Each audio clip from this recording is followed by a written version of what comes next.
So many of today's game releases come smothered in FOMO, where you see these little hype bubbles forming. 1 minute, the whole world's gabbing about and proclaiming they're the bee's knees, the cat's pyjamas, the best thing since sliced bread. Then quicker than a flash, these games are yesterday's news, forgotten like last week's fish and chip paper. Here we are in March 2024, and this circus show's going on more than ever. So, what's the deal?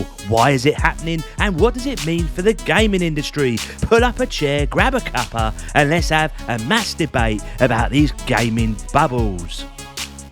Let's start with Palworld, one such gaming bubble. It had 2.1 million of you all logged in, eyes glued, catching little monsters left, right and centre as if you were playing a Bill Crosby simulator. Sales went through the roof with 25 million copies shifted as if it were a Black Friday Pornhub offer. The gaming world then went bloody bananas, and the trade press, they sold their souls, churning out article after article, even though they never previewed the hidden gem of a game that is Palworld. And some of these publications should have just renamed themselves the Daily Palworld. It was that bad. But barely 8 weeks later, the crowd has thinned out, hasn't it? Down a staggering 95.7%, with the peak times now 97,000 players logging in. Now these figures are from Steam charts, so take them with a pinch of salt, but it's quite indicative, ain't it? And it's not just Palworld getting the cold shoulder. Lethal Company, that was a right banger, hitting an all-time peak of 239,000 players. Now it's lost 87% of its players. BattleBit Remastered hit 86,000 peak players and now trundles along at just 7,000 on a good day. Enshrouded, 160,000 peak players that has dropped to just 20,000 in the space of 6 weeks. As for Skull and Bones, no one really knows as the figures aren't out there, but I'm a gambling man and I bet you one night with my wife that the player numbers have fallen faster than Ubisoft henchmen dare admit.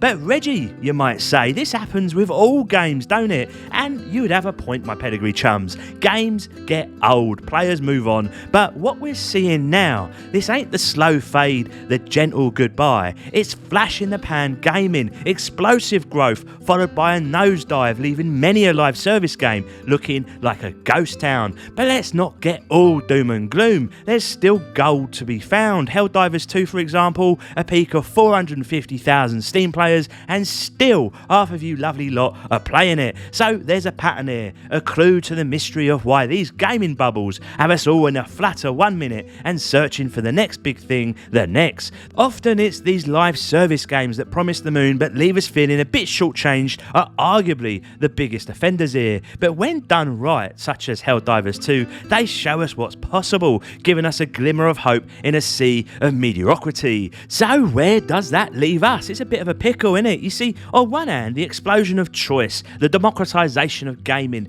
it's a beautiful thing. It gives the bigwigs a run for their money who have had it too easy for so long. But on the other hand, this fast food approach to gaming, it's got its drawbacks. The rush for the new, the next, can leave us feeling a bit empty, longing for something with a bit more substance, longing for something with a bit more Ron Jeremy in both length and depth. But then you've got games like Helldivers 2 shining like a diamond in the rough, proving there's still room for quality among the quick fades and the flash in the pan trends. Now onto the meat and potatoes of the matter. These gaming bubbles, they're not just about the players moving on, it's the model itself. These always online games are like a dodgy market stall, promising you the moon for a few dollars, only to pack up and disappear when the goods turn out to be a bit iffy. The day before springs to mind.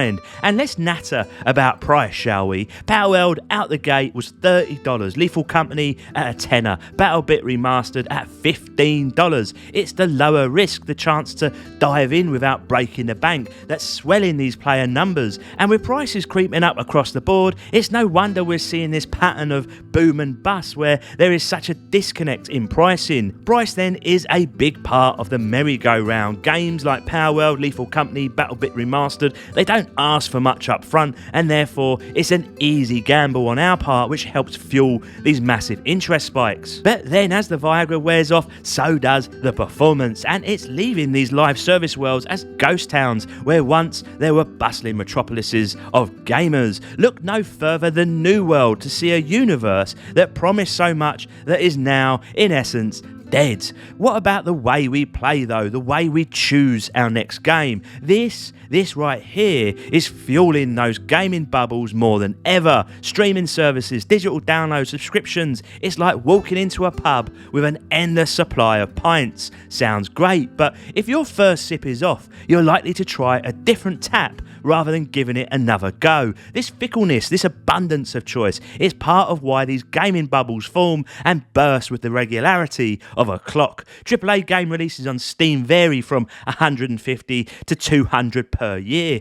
Indie games, however, continue to rise and rise. In 2023 alone, 13,000 indie games came to Steam compared to just 8,000 in 2019. Throw in the easy access we now have to gaming news, content, opinions and streaming, whether it be through YouTube, Kick, Twitch and the like, and you can start to see that we consume gaming in a very different form than we did even 10 years back. Gaming bubbles will continue to appear and pop as we venture into the next generation, and my fear is that it's going to dilute the quality of our beloved hobby. But let's not get too down in the dumps. For every fleeting fascination, there's a game that sticks, that becomes part of our lives, our culture. It's these games that remind us why we fell in love with gaming in the first place. They're the antidote to the fast food gaming trend, offering a full course meal that leaves you satisfied long after you've finished. It's why games like Baldur's Gate 3, even if it's not your personal style of game, they need to be celebrated for bringing such pure